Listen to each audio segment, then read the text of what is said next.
Dans la famille des compresseurs à piston, nous allons commencer par les compresseurs hermétiques. Dans un compresseur hermétique, le moteur électrique et la partie mécanique du compresseur sont enfermés dans une enveloppe soudée, comme on peut le voir à l'image. Ce type de compresseurs sont les plus répandus sur le marché. Un inconvénient de ce type de compresseur, c'est que, en cas de panne, il est impossible d'ouvrir l'enveloppe. Pour réparer, il faudra remplacer le compresseur au complet. Mais l'avantage de ce type de compresseur, c'est qu'il est plutôt bon marché, c'est-à-dire qu'il n'est pas très cher. En principe, la puissance de réfrigération sur ce type de compresseur ne peut pas être réglée. Nous sommes sur une régulation de type tout ou rien, c'est-à-dire marche ou arrêt. Ce sont généralement des moteurs monophasés. Le sens de rotation du moteur n'a pas d'impact sur la compression. Les compresseurs hermétiques sont réservés aux petites et moyennes puissances, jusqu'à environ 30 kW. Enfin, nous pouvons dire un mot sur l'espace mort, qui est le volume qui reste lorsque le piston est en position haute. Cet espace réduit le rendement volumétrique du compresseur. Je vous propose de voir une animation pour mieux comprendre.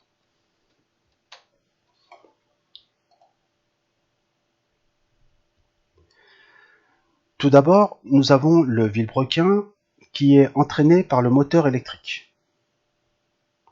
Ensuite, la bielle permet la transformation de la rotation du vilebrequin en translation. Le piston, lui, est fixé sur la bielle. Il monte et descend dans la chambre en aspirant et en comprimant le gaz. Nous avons deux clapets, ou on appelle ça aussi des soupapes. Un clapet d'aspiration, le clapet BP, qui va autoriser l'entrée du gaz dans le cylindre, et un clapet de refoulement, le clapet HP, qui va permettre d'évacuer le gaz qui a été comprimé. À noter que l'huile est concentrée dans le bas du carter,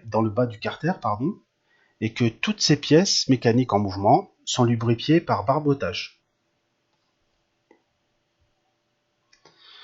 De façon plus précise,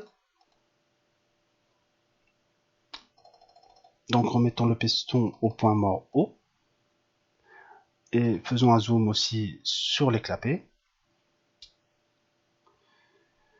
Donc ici, le piston est au point mort haut.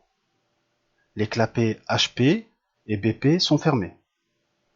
La pression qui règne dans cet espace est de la pression HP. Ensuite, le piston commence sa descente.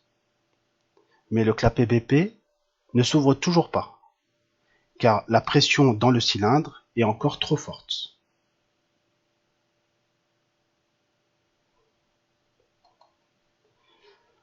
Le piston est maintenant suffisamment descendu, le clapet BP peut s'ouvrir et les gaz remplissent le cylindre.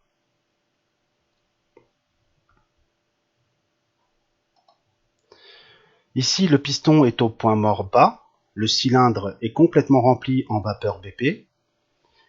À noter que au niveau de toute la course du piston, au niveau de la descente, le clapet HP est toujours resté fermé.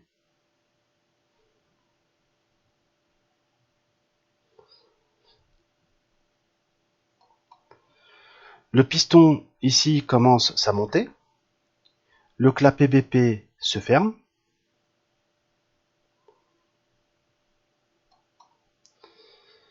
à ce stade le cylindre est légèrement au-dessus de la pression HP et le clapet HP s'ouvre. Les gaz sont comprimés et refoulés vers le condenseur. Enfin, nous revenons au point mort haut. L'espace nuisible, qui se trouve ici, va limiter l'aspiration car les vapeurs contenues dans cet espace sont encore à une pression supérieure à la pression BP.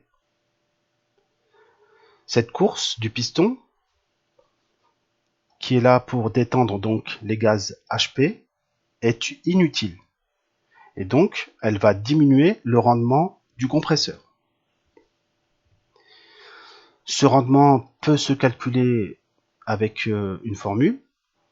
Donc, en divisant le volume aspiré par le volume balayé, on obtient le rendement volumétrique. Mais nous reviendrons un petit peu plus tard sur l'aspect calculatoire des compresseurs.